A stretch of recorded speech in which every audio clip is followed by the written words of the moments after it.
There's a report in the Houston Chronicle that Texas and Oklahoma are inquiring about joining the SEC.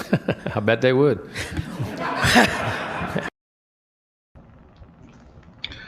Good evening, everyone. That was Jimbo Fisher yesterday after the Houston Chronicle bombshell that UT and Oklahoma are inquiring about joining the SEC. We're going to get to that and a whole lot more tonight on the Fox 26 Sports Stream. No matter how you're joining us, we appreciate you being along for the ride, whether it's on our YouTube channel, on our Facebook page, or as always on fox26houston.com. I'm Sal Manine, your host, sports producer here at Fox 26. We're going to get into Jimbo Fisher and what this means for the future of college football, and especially a certain rivalry that we haven't really seen here in Texas in quite some time, as the Longhorns and the Sooners could possibly be creating the first real super conference in college football, basketball, baseball, everything. We'll get into that. And of course, there's some big news in the NFL and how games may be decided and may be affected by COVID-19. We'll get into all that as the show rolls around.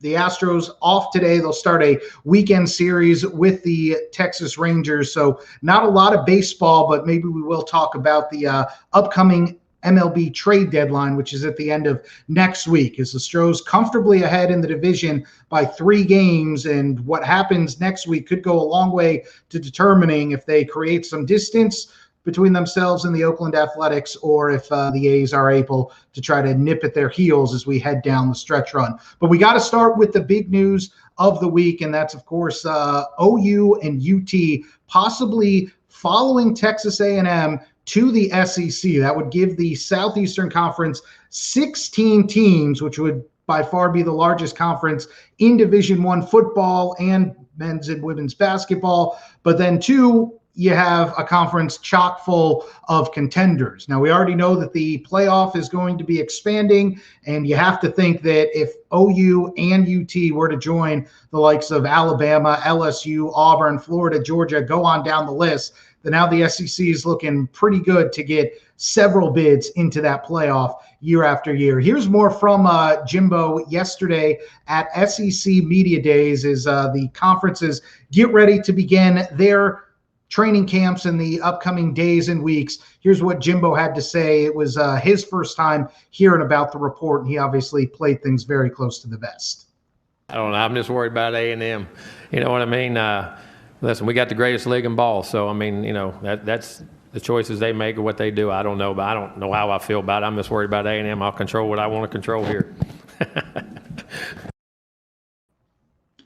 So to help us get a little bit more insight into just what this means for the future of college athletics, and especially for Oklahoma and Texas, we're going to bring in a guy who knows college sports and specifically the Sooners very well. More than a decade and a half covering Division I athletics, and for the last 5 years, he's been covering the Sooners up in Oklahoma City, where you could catch him on TV. He's also a very good friend and one of the true good guys out there in this business. Brian Mueller, how are you, my man? Oh, that might have been the kindest introduction ever, and I surely will not live up to it, but I'll give it my best. How are you doing?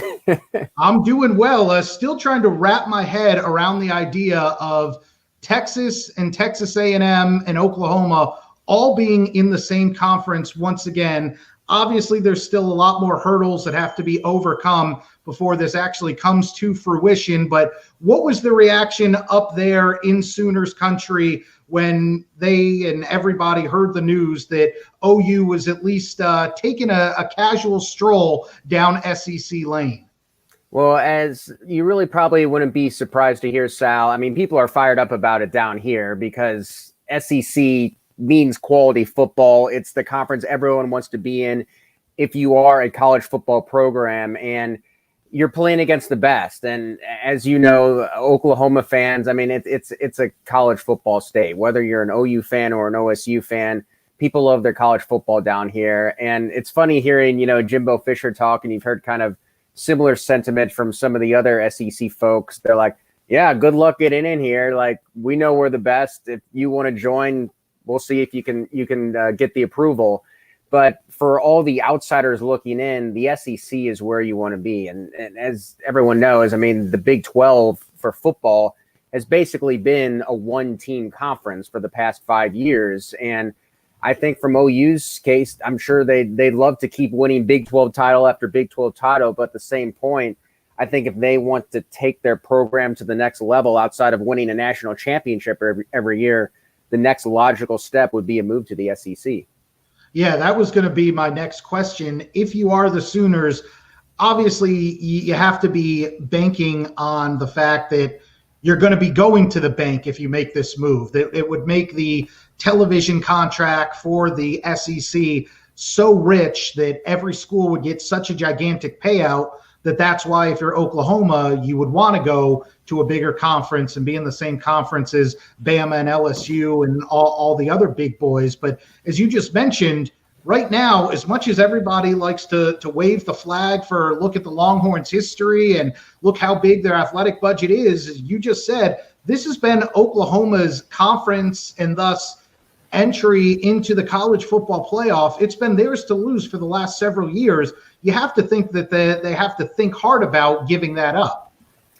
Well, I think from Oklahoma's case, yeah, people love winning conference championships, and you know they love the pictures of seeing the trophy cases and them all lined up like that and seeing it year after year after year.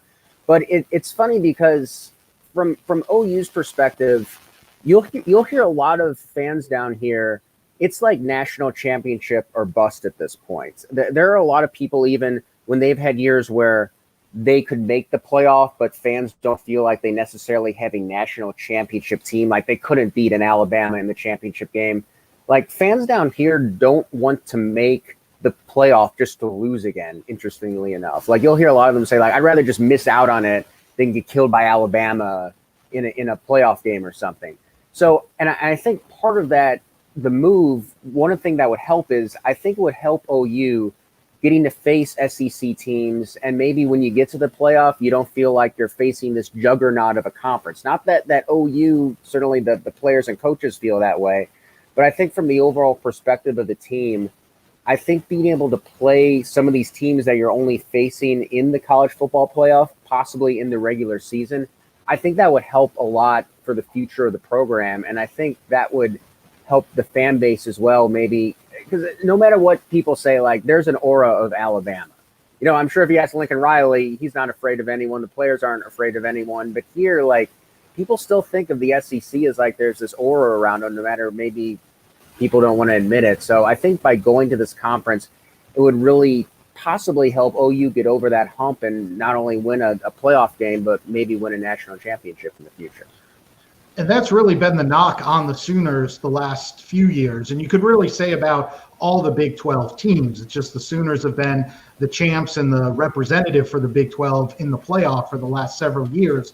But the knock is they got great talent. They send guys to the NFL. They light up the scoreboard.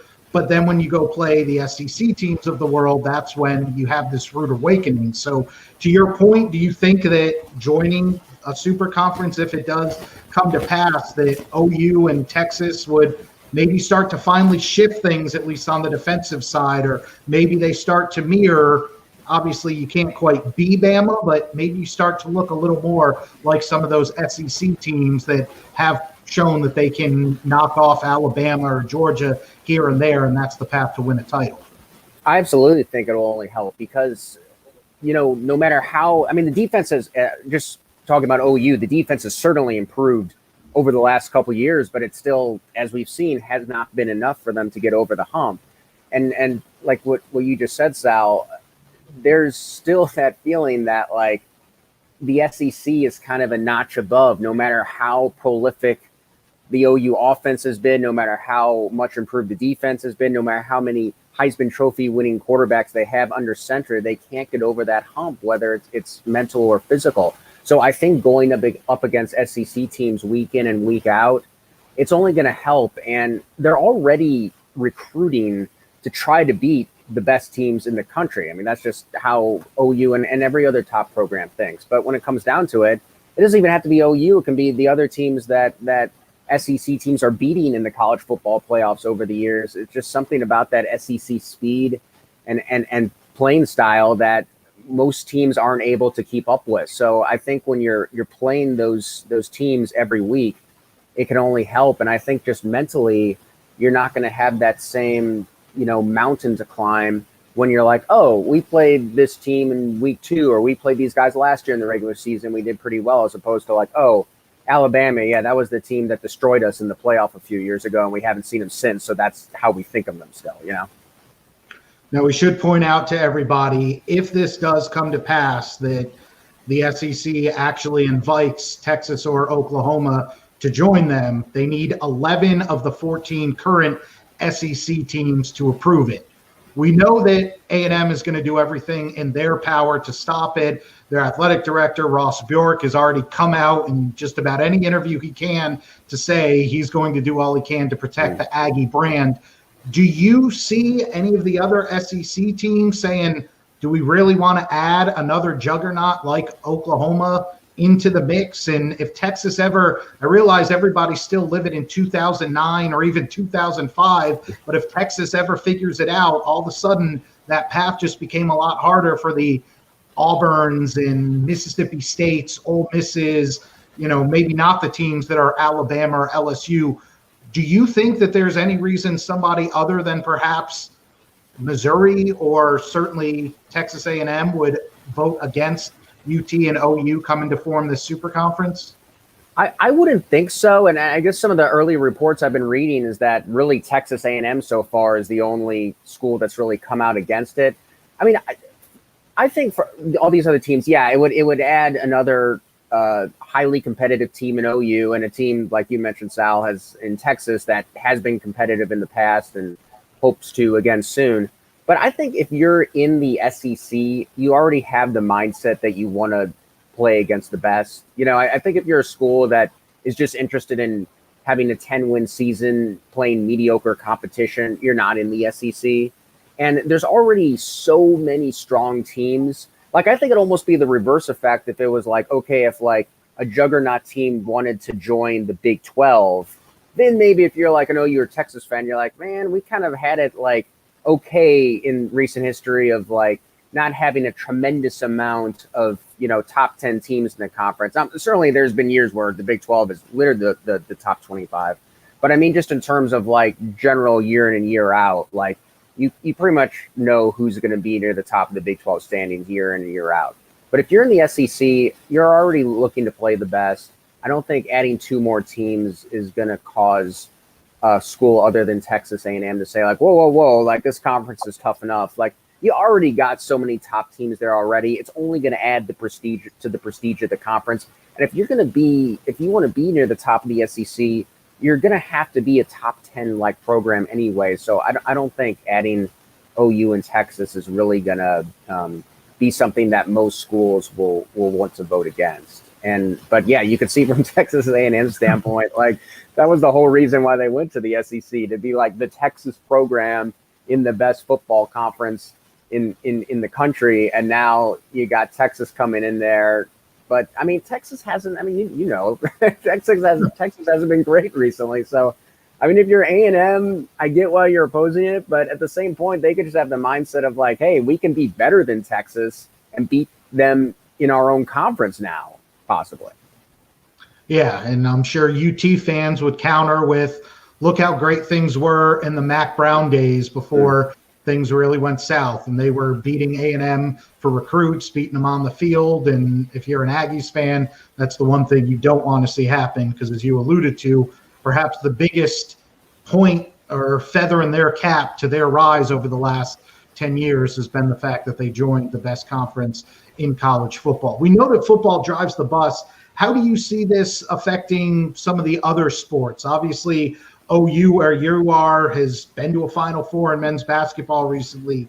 They have a perennial top 25 team in women's basketball. Obviously, they send a lot of talented players in baseball and other sports on to bigger and better things. How do you think that UT and OU affects, say, men's or women's basketball, as now you're trading out Kansas with you got to go play Kentucky and Florida and even Bama, who's now a top 25 team on the men's side.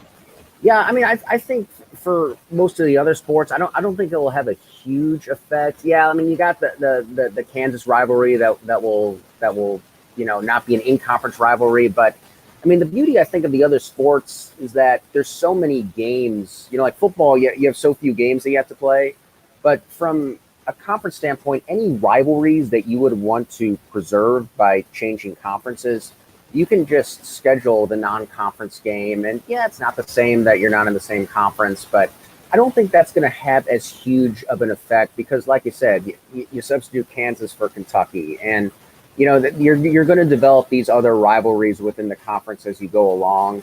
So I don't think it's going to have that huge of an effect. I mean, you got with OU, obviously, like you mentioned, women's basketball has kind of hit some hard times recently. They haven't been very competitive in conference. Men's have kind of been up and down, but pretty much every year they're in the tournament. I mean, I remember thinking when Missouri, because I grew up a Missouri fan from St. Louis. I remember thinking when Missouri went from the Big 12 to the SEC, at the time, the Big 12 basketball was more competitive than SEC basketball. And I remember thinking when they were going to the SEC, like, oh, they're going to like clean up down there now. Like pretty much the only team they're going to have to worry about is Kentucky, and they can beat up on some of these other SEC programs that haven't been quite as good. And it really hasn't been that way at all for Missouri. Like they've had some good seasons, but like the SEC basketball, I wasn't really watching until Missouri went there, but it's a lot more competitive than I thought it was, to be honest with you. So, and Big 12 basketball, I mean, it had an incredible year last year overall. So I think, on paper, it looks like maybe for, the Texas OU programs, it might be they might do better because there might be not as much competition. But once you get into those conference rivalries, I think it's all the same. And I like you said, I mean, I think it's like these schools are like, all right, football, you guys think this is a good idea? You're going to make a lot more money. This is going to, spread the wealth to all the other sports. So like, yeah, let's go. We'll figure it out. And I'm sure this is just the start of many dominoes that would fall if it does come to pass. That you can't help but wonder what this does to the Big 12, which would now have only 8 teams. And I'm sure they'll immediately start calling the likes of Central Florida or Houston, Tulsa, something like that. Do the Pac-12 or the Big 10, do they try to expand to get to 14 or to 16? So still a lot that would reshape the landscape of college athletics as we know it. Before I get you out of here, since you are in OU country and you saw a lot more of them up close than a lot of folks down here in Houston did, Spencer Rattler's name has been thrown about as possibly the first quarterback off the board. Obviously, the Texans don't know what's happening with Deshaun Watson. There's a very good chance they will need a quarterback in the first round of the NFL draft next year. What are your initial impressions from just having seen Spencer Rattler up close and what his prospects might look like if he was to reach his ceiling at the NFL? I think he's an incredible prospect. And I think just seeing where he was at the beginning of last year to where he ended the season, I mean, he improved in pretty much every aspect of the game. And the funny thing is, when Rattler started last year, I mean, after the first few games, like, he was putting up some good numbers, but, he also had some fumbling problems. He was turning the ball over. He was missing some open receivers, things that normally happen for a player playing his first college football games. But everyone here is so spoiled of seeing like Jalen Hurts, Kyler Murray, Baker Mayfield, all these, Heisman Trophy winners, Heisman Trophy finalists, starting quarterbacks in the NFL now. Everyone was so spoiled by just seeing these guys coming in here and just being the top quarterback in the country. And then you go down to Rattler, who almost any other school, if he got off to that start, people are like, okay, yeah, he's learning, but he looks pretty darn good. And now people are like, oh, we don't know if this is the guy. But by the end of the year, I mean, I think people are much more confident in him. And, there might be a quarterback battle at the start of the season, but I would expect him to win it. And I think as a pro player, he's a little, skinny right now. I'm sure he's going to be putting on weight this offseason and throughout the season in preparation for the NFL. But I think he's an excellent prospect. He has the ability to throw the ball a very far distance and with a lot of power without having to set his feet. he just kind of, to me, is a complete package. I think he's going to work on his leadership skills. I think he kind of felt like he had to prove himself a lot to his teammates last year, and that maybe led to him ruffling some feathers. But by all accounts, that improved a lot over last season. So to think of where he was at the beginning of last season to where he is now, and whatever improvements he's going to make this year, I mean, I don't think you can go wrong drafting him as your franchise quarterback. And at the very least, if you're taking somebody who went to the Lincoln Riley School of quarterbacking so far, that looks like the graduates from that program are doing quite fine for themselves. All right, Brian, before you go, I will give you the chance to gloat for the people that are watching us down here in Houston, because a lot of people may not realize Brian is one of the biggest baseball fans I know, and not just like a casual, he watches it, follows the standings. Brian goes deep with his knowledge, and years ago, like we're talking 2014, when the Astros were losing 90, 100 games every year, he told me after they hired this guy, Jeff Lunau, say his name, he said, this is the guy, the Astros are going to win the World Series sometime in the next 5 or 6 years. And sure enough, it happened. So why don't you remind everybody just how right you were and how wrong I was thinking, wait, you think this 90-loss team is all of a sudden going to the World Series? So Jeff Lunau was in the Cardinals organization. It was basically the architect of their minor league system, and essentially got all of the key players that led to their 2011 championship, and then the great run they had in the early 2010s overall. So when the Astros got him, I said to Sal, man, I don't care how many games the Astros have lost, this guy's going to turn it around. And then they started hitting on all these draft picks, Carlos Correa, Jose Altuve, just great player after great player. And then, we had a bit of a wager going on that the Astros were going to win the World Series within a span of 6 years, the year after they had that was like 109 loss or whatever their worst season was. Mm-hmm. So sure enough, the Stros won it. The wager was a dinner at St. Elmo's Steakhouse in Indianapolis. Unfortunately, before that night happened, there was something about trash can banging and all of a sudden I became the biggest proponent of legal memos in the Major League, the office of the commissioner of Major League Baseball said that there was unscrupulous things happening. And so I'm using that as my out to avoid having to pay for a very expensive steak dinner right now. But no, you were right. I didn't want to go into great detail on that because I wasn't sure how much of a sore spot that still is in Houston. Like, I know it's still their championship, but I know a lot of folks everywhere else in the baseball universe aren't really recognizing it right now. But the I think the moral of the story is if you win a bet, don't wait long enough to cash in on it for it to be voided by a cheating scandal. That's the very specific lesson that I think we can all learn from that story. That we can. Well, Brian, thank you for your time, for the insight, and who knows, maybe since everybody down here in Houston, they don't see any problems with that 2017 title. So I'm sure at some point I will have to actually make good on my promise and pay up for that. But thank you. And I'm sure we'll catch up again down the road sometime soon. Take care. I'll see you in Indy soon, Sal. All right. He is Brian Mueller, veteran college sports reporter up in Oklahoma City, where he's covered the Sooners on television for the last 5 years.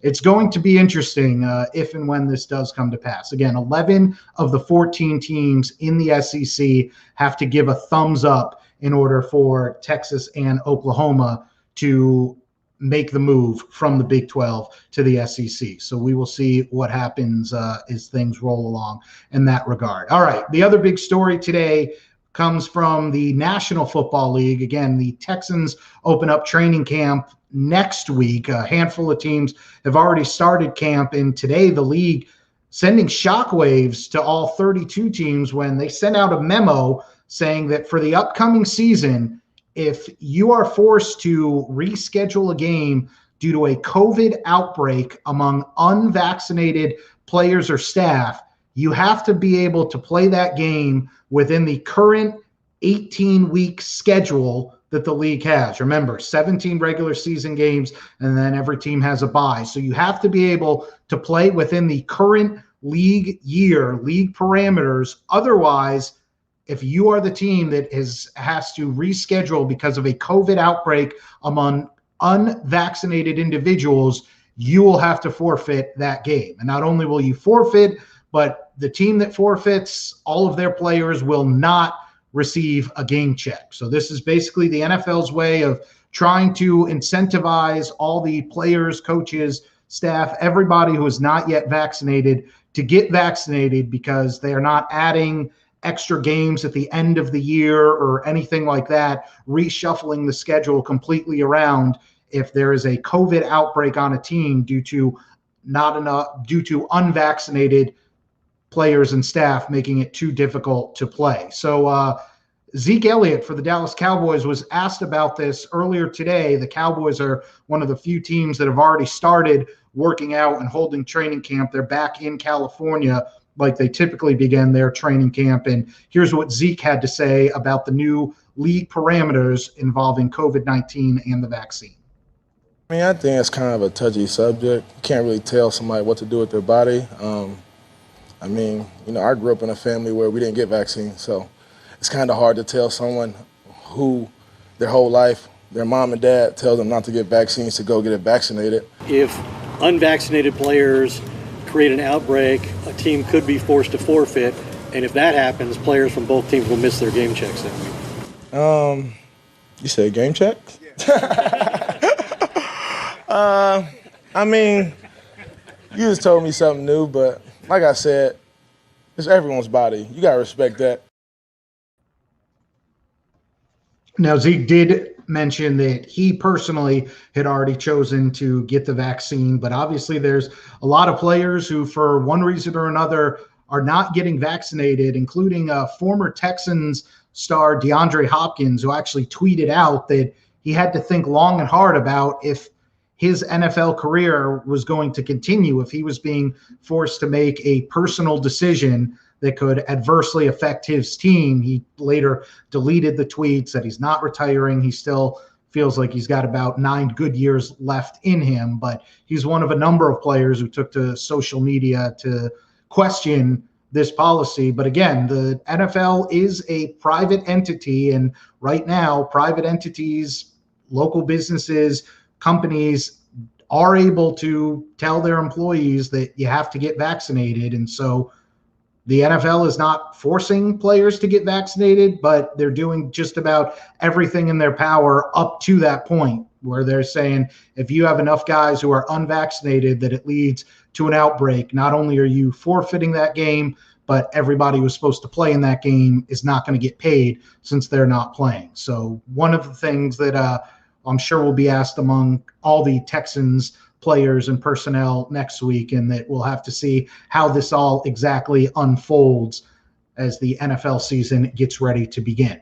All right, just a couple housekeeping notes. We were a couple days late this week with the Fox 26 Sports Stream. Next week, we will be doing this same time, 7 o'clock, but we're going on Friday night because obviously we have the Texans start camp midweek, but then Thursday night is the NBA draft, and then Friday is the Major League Baseball deadline. So we want to be sure we can cover it all, talk about it all, get you up to speed on just what did or did not go down with all the various Houston teams. As again, it'll be a big week for the Texans, the Rockets, and the Astros with what could happen, will happen. We will all find out. Again, Texans camp starts Wednesday. Thursday's the draft for the Rockets, where as of right now, they have 3 picks, including number 2 overall. And then Friday is the MLB trade deadline, where you have to think the Astros need to make some kind of move to help their pitching staff, whether it's a starter, another reliever. You are in position right now to make another run at an AL pennant and get to the World Series. You don't want it to come undone because your bullpen, which is the one sore spot on your team right now, isn't up to snuff, or because you're relying on so many young arms or guys who are coming off injury or something like that. James Click, his staff in the front office, you have to think that they're looking long and hard about what kind of pitching depth they can add to what is already a top-notch defensive team and certainly the best offensive team in baseball right now. And you look at the other contenders in the American League, there's no reason that you need to be afraid of the Red Sox or afraid of the Rays or the White Sox. This is your window. This is your opportunity. This is when you still have guys like Jose Altuve and Michael Brantley in their prime. But as Jose Altuve pointed out just before the All-Star break, the team's fully aware that Carlos Correa is a free agent at the end of this year. And who knows if he is wearing an Astros jersey again in 2022. Just like a couple years ago, everybody knew that George Springer's free agency was coming up. So the window is here for the Stros. You've gotten yourself into the position as one of the 2 or 3 teams atop the American League standings. Go out, get some pitching depth, and try to make another run at an American League title. All right, my thank you to Brian Mueller for joining us. As always, you can find us on our YouTube channel, on our Facebook page, or at fox26houston.com for all the latest updates on everything that's happening in the Houston sports scene. Make sure you're following Fox 26 Sports Director Mark Berman. He is at Mark Berman Fox 26 on Twitter. We will see you again next week. Again, Friday night we're going. I'm Sal Manine. Take care.